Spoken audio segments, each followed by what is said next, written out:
દાહોદ જિલ્લાના દેવગઢ બારિયામાં ભારે વરસાદને કારણે પાનમ નદી બે કાંઠે વહી પાનમ નદીમાં પૂર આવતા રેતી ભરી રહેલા 7 જેટલી ટ્રક, 7 ટ્રેક્ટર અને 2 હિટાચી મશીન સહિતના વાહનો પાણીમાં તણાઈ ગયા હતા। આ વાહનો ગેરકાયદેસર પાનમ નદીમાંથી રેતી ચોરી કરતા હોવાની પણ શંકા છે।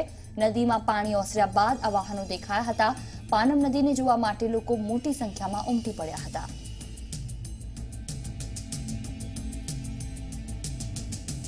આ વિશે વધુ વાતચીત કરવા માટે હરીન અમારી સાથે ફોન લાઈન પર જોડાયા છે। હરીન, જે રીતે દેવગઢ બારિયામાં પાનમ નદીના કિનારે કેટલાક વાહનો દેખાયા હતા, ટ્રક, જેસીબી મશીન સહિત તમામે તમામ રેતી ખનન કરતા હોવાના પણ સમાચાર હતા, શું વિગતો?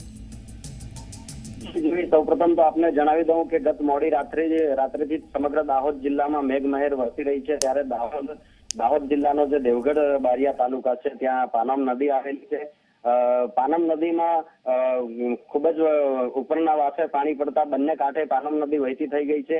જો કે મોડી રાત્રે જે રેત માફિયાઓ છે તેઓ ગેરકાયદેસર રીતે રેતીનું ખનન કરતા હોય છે, પરંતુ મોડી રાત્રે અચાનક પાણી આવી જતા વાહનો મૂકીને તમામ ખનન માફિયાઓ, ડ્રાઈવરો વાહનો મૂકીને ભાગી ગયા હતા। જો કે ત્યારબાદ હાલ પાણી ઓસરતા 7 ટ્રેક્ટરો, 7 ટ્રકો તેમજ 2 હિટાચી મશીન અને અન્ય વાહનો હાલ દેખાઈ આવી રહ્યા છે। એવી પણ આશંકા ગ્રામજનો સેવી રહ્યા છે કે આ સમગ્ર ઘટનામાં 3 જેટલા લોકો પણ તણાઈ ગયા છે, જેમાંથી એકનો મૃતદેહ પંચમહાલના સંત્રોડ ગામની એક નદીમાંથી મળી આવ્યો છે, જ્યારે અન્ય મૃતદેહો લાપતા હોવાની આશંકા સેવાઈ રહી છે।